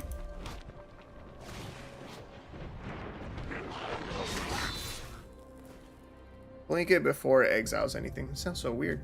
Let's see. I'll block here. Oh wait, doesn't this? I'll block there. Without full control, it won't work. Yeah. Oh, perfect. All right, next turn, we can probably do it. We just gotta hit our land drop now. All right, let's see the shenanigans at work. 38% for a top deck in the land that we need. Didn't find it, but we found an ambitious farmhand. Second best thing. Plains. Pass. All right. Let's see these actual shenanigans. If so, that makes our deck way more busted. No blocks, who cares? Okay, my turn. Full control. Fiend Hunter. Auto pay. So we need this to hit the battlefield first. Target something. Then we cloud shift our own Fiend Hunter.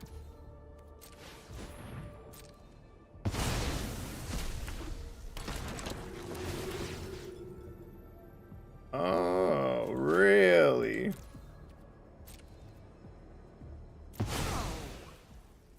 Those are some powerful cards. What the fuck? What the hell? Why does that work? That's ridiculous. The trigger just sits there on the stack? Oh my god, that's filthy. That's so fucked up. It's so rude. That's crazy. Trigger to return the creature to the battlefield happens before it gets exiled in the first place of the card. It never comes back. That's so nuts. We're gonna do it again. Trigger to return the creature to the battlefield happens before it gets exiled in the first. Yeah, that is really crazy.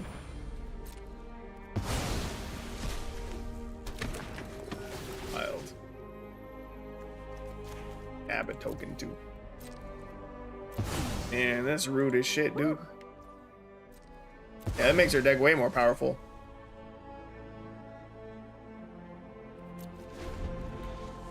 Oh, good to know. Very, very good to know. Mad disrespectful. Mad disrespectful.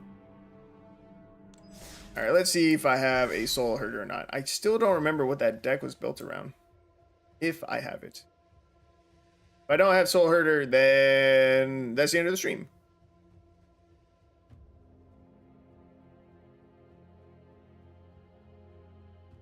I am pretty blind, so I will double check my decks, but I don't think it's in here.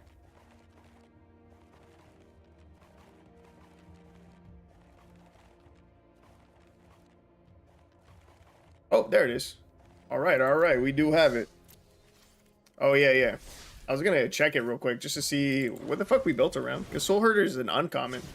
So it's not built around him, right? Yeah. What was our rare in this deck? Did we just not have a rare in this deck? I did not remember this deck being an artisan deck. I remember liking the Frost Trickster a lot. And OG the Exquisite Blade is fucking dope. I even had Port Towns in this deck already. Did I upgrade this recently? I don't remember playing this deck as recent enough to have Port Towns in it. 0 rares, yeah. Let's see.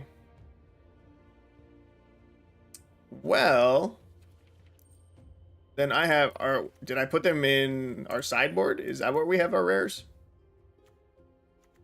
Nope, not even in here.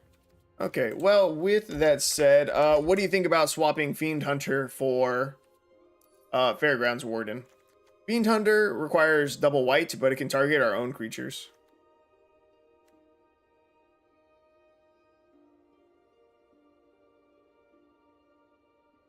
We can do the Cloud Shift trick even when ETBs from Soul Herder. Right, Fairgrounds Warden should work exactly the same way.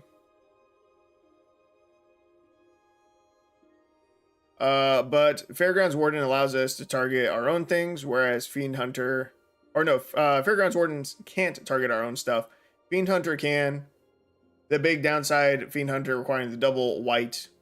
That's the only big difference. Fairgrounds Warden doesn't work? What?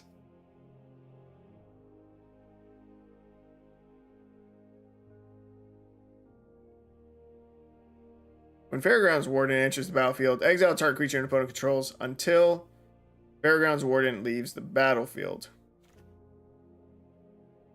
When Fiend Hunter leaves the battlefield, return the exiled card to the battlefield under its owner's control. Warden doesn't work because the return the creature and exile the creature abilities are tied together. Fiend Hunter only works because it's 2 separate triggers. Interesting. Alright, Fiend Hunter is... It is then. We only have 2 Cloud Shifts in the deck. We have 1 Momentary Blink. Just because it has Flashback. Is that better than running the Cloud Shift?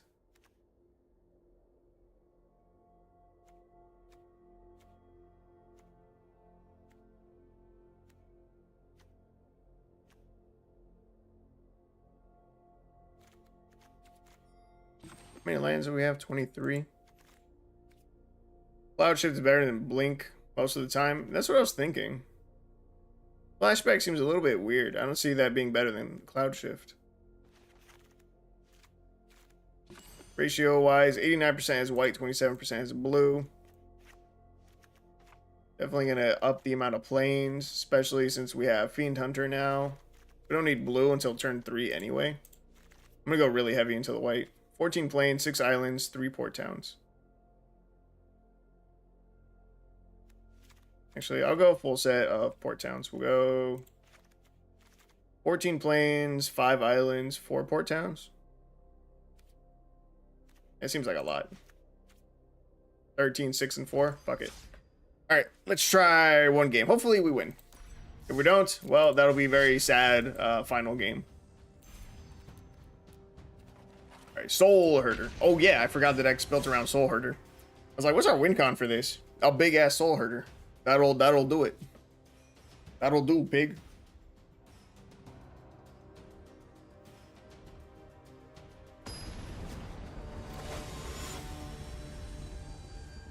Vesperlark.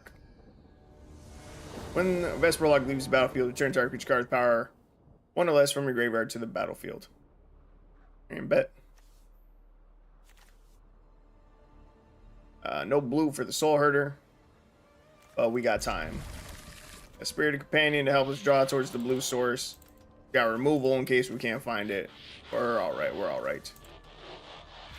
Yeah, I should think about upgrading this deck though. We could run... I forget the name of it. I think it's Summoning Portal. No, it's something else with Portal, right? No, it's Teleportation Circle. I was way off. Teleportation, right? Yeah, we could run Teleportation Circle as our rares for this deck. That'd be, well, very fitting and very good. Raven Inspector. Oh, time for Touch Spirit Realm. Probably an upgrade here. Oh, yeah. You're actually right about that, too. We do need to upgrade that. Fire Player sacks a creature. No big deal. Raven Inspector. We get a clue. I'm going to sack the clue immediately. Draw a card. Alright, I do need to up the blue sources in the deck. I was being too greedy. 13 and 6. Yeah, we'll make that adjustment too. Another Angreth's Rampage. Oh no, our poor little 1-drops. They're gone. Do I want to evoke this? I think I'll just play it out. It dies. We get back the Spirited Companion. It is better. It's less costly. Red Horde Butcher. One with haste whenever it deals combat damage to a player or planeswalker, put a +1/+1 counter on it. When it dies, it deals damage equal to its power to any target. Bet money. Wing it. Wing it at me. Got him.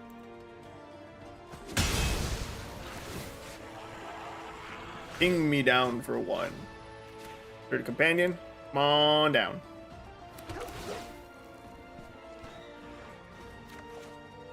Oof. Professor of Symbology. Oh. I wonder if I put Environmental Sciences on our sideboard. I did indeed. That'll get us our blue source. Hell yeah. Island. Easy day. Now we can start making a big ass soul herder next turn.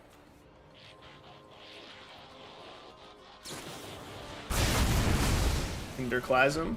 1 damage to each creature. If it was kicked, it deals 2 damage to each creature instead.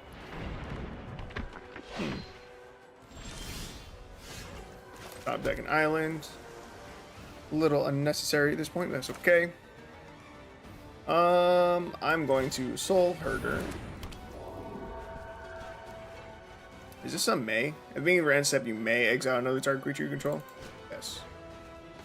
So I'm going to Fiend Hunter, and I'm going to decline to exile it. Fine. Go. Cool, cool, cool. We are chilling. Spirit Companion. Draw a card. Port Town, no big deal. Militia Bugler. Grab some more gas. Frost Trickster seems good. Swing in for 3. Go to our end step. I'm gonna target the Spirited Companion.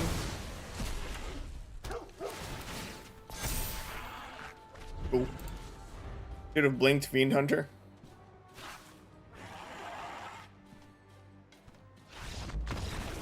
Oh, wait, no, that would reverse Fiend Hunter trait and exile nothing. Yeah. Alright, we got a dub. Hell yeah.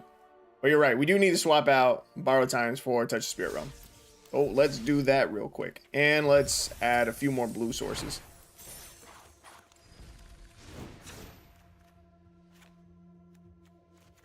Hmm.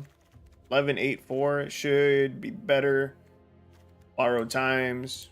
Place with Touch. We only have 2, huh?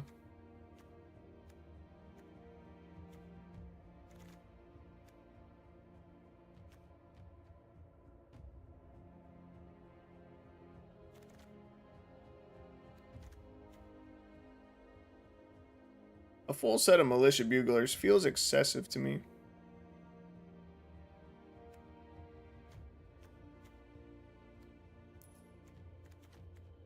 Yeah, we have 4 reduced to memories in our in our sideboard. All right, since we have 4 professors and we have 4 reduced to memories, I think 2 Touch of Spirit Realms is probably fine. Bugler finds our win con. Yeah, I know, he finds a Soul Herder. I am unreasonably excited about getting people a Fiend Hunter. It just makes me happy. It's pretty damn rude. Pretty damn rude. All right, I think the deck is probably just fine. Yeah, it looks solid. I agree. I agree. All right, I need to figure out how I want to do my video intros. And make a video. I feel like the Fiend Hunter trick could be a cool YouTube short. I was also just thinking that. It would be. It's a very interesting interaction. A very rude interaction. Yeah. I still haven't even made a short about the nerfs to the One Ring and Bowmasters. I really wanted to do that too. And the longer I wait, the less relevant it becomes.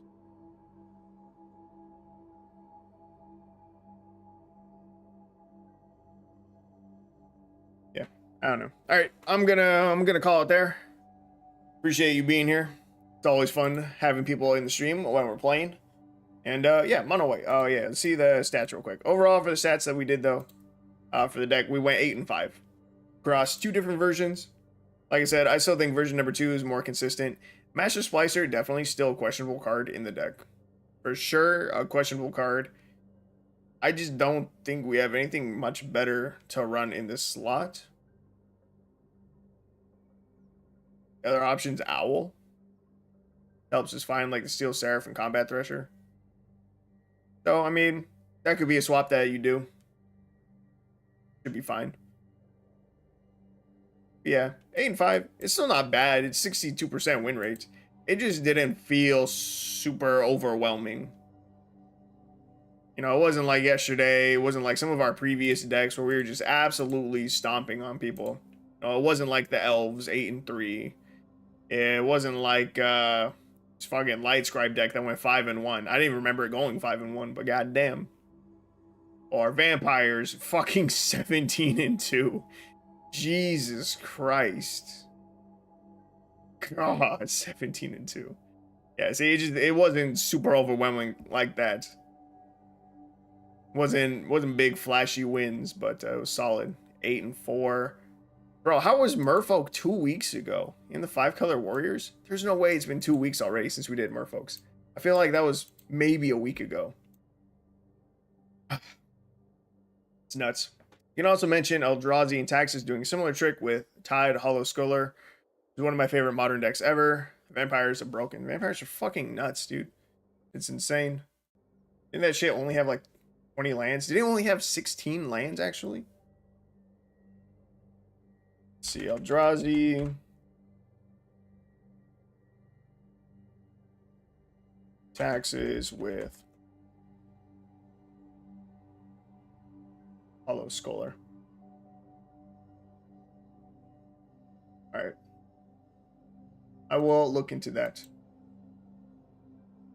But yeah, that is going to finally end the stream. So I will hopefully see you guys tomorrow night as well. So you guys have a good night. And bye.